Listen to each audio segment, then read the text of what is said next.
कुमार बस कभी भी पलट सकते हैं। आप मेरे कितने भी वक्तव्य उठाकर देख लीजिए, हर जगह उन्होंने कहा है ये नीतीश कुमार की राजनीति का हिस्सा बन गया है। लेकिन आज जो घटना हुई है ये नीतीश कुमार के संदर्भ में नहीं है। नीतीश कुमार पलटू राम है या पलटू राम नेताओं के सरदार हैं, ये तो बात पहले से जनता जानती है।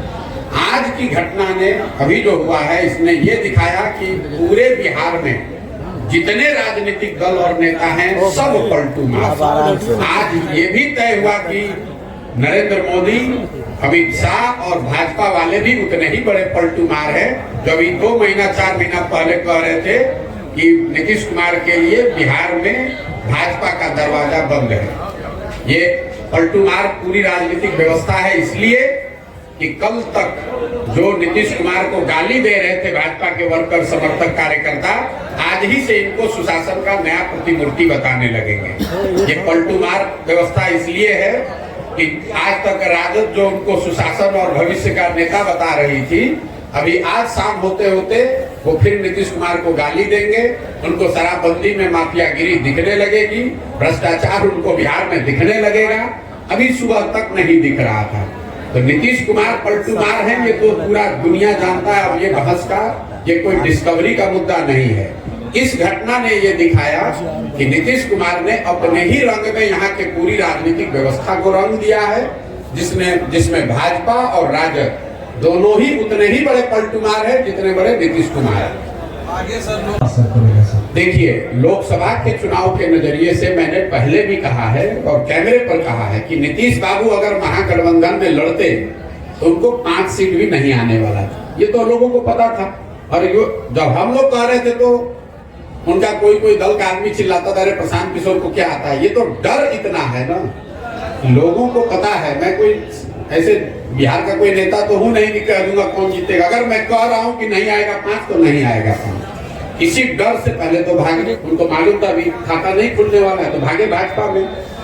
अब इस नई व्यवस्था में जरूर एनडीए के नाम पर, मोदी के नाम पर भाजपा के लहर में कुछ सीट उनको मिल जाएगा। लेकिन इसके साथ ही एक और आपको भविष्यवाणी कर देता हूं, इसका सबसे बड़ी कीमत इस गठबंधन का भाजपा और उनके दल वाले पे करेंगे विधानसभा के चुनाव में। लोकसभा में नहीं, लेकिन भाजपा को इसकी बहुत बड़ी कीमत चुकानी पड़ेगी आने वाले विधानसभा चुनावों में। क्योंकि जो भाजपा का समर्थक है, जो उनका वोटर है, नेता है, काडर है, आज उसके पास कोई जवाब नहीं है कि आखिर आप जिस नीतीश कुमार को आपने एक बार 2020 में थोपा, तब भी आपके 75 एमएलए थे, इनके 42 थे, आप क्यों नहीं मुख्यमंत्री बने? क्यों नहीं बिहार को सुधारने का जिम्मा लिया? एक बार फिर नीतीश कुमार भागे तो आपने कहा नीतीश कुमार धोखेबाज है, और आज फिर उसी नीतीश कुमार को आप बिहार पर थोप रहे हैं। तो जिस तरह से कांग्रेस और कांग्रेस के नेतृत्व ने चंद सांसदों के लालच में बिहार को 20 वर्ष तक लालू के हाथ में बेचा, इसकी चिंता नहीं की कि बिहार के लोगों का क्या होगा। 10, 15, 20 सांसद हमारे जीत के यूपीए के आते रहे। लालू जी अगर पूरा बिहार लूट कर बर्बाद कर रहे हैं तो कोई चिंता नहीं थी सोनिया गांधी को, कोई चिंता नहीं थी कांग्रेस की लीडरशिप को। वही हाल आज भाजपा के लीडरशिप का है। उनकी चिंता बस इतनी है कि संसद में अगले लोकसभा चुनाव में हमारा 30-35 सांसद जीत कर आ जाए। अगर नीतीश कुमार ने पूरा बिहार को बर्बाद कर दिया है, उनकी मानसिक हालत नहीं है बिहार को चलाने की, इसकी कोई चिंता उनको नहीं है। वो बिहार के लोगों की चिंता नहीं है, उनको बिहार के बच्चों की चिंता नहीं है। तो लोकसभा में तो असर नहीं दिखेगा ज्यादा, लेकिन विधानसभा में भाजपा को बहुत बड़ी कीमत इसकी चुकानी पड़ेगी।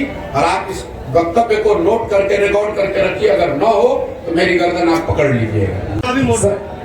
चुनावी मोड में प्रशांत किशोर कब आएंगे? बिल्कुल चिंता मत कीजिए, जब समय आएगा मैं चुनावी मोड में भी आऊंगा और आपको उसका असर भी दिखेगा। आपको नहीं दिखा, एक एमएलसी का चुनाव हमने अभी कराया निर्दलीय अफाक अहमद का, आज से 6-8 महीना पहले। उसमें एक ओर से महागठबंधन के उम्मीदवार थे, 30 वर्ष के जीते हुए एमएलसी, उनकी मृत्यु हुई तो उनका लड़का लड़ रहा था, और वहाँ के 5 भाजपा के सांसद लगे हुए थे अपने कैंडिडेट को जिताने में। जीता कौन? जनसुराज समर्थित आदमी। आप इस पर भरोसा रखिए। इतना हमें ज्ञान है कि यहाँ चुनाव कब होगा। जब चुनाव होगा तो आप जनसुराज को, प्रशांत किशोर को चुनाव के मोड में भी देखेंगे और इन लोगों का सबका खटिया खड़ा करते हुए भी आप देखेंगे।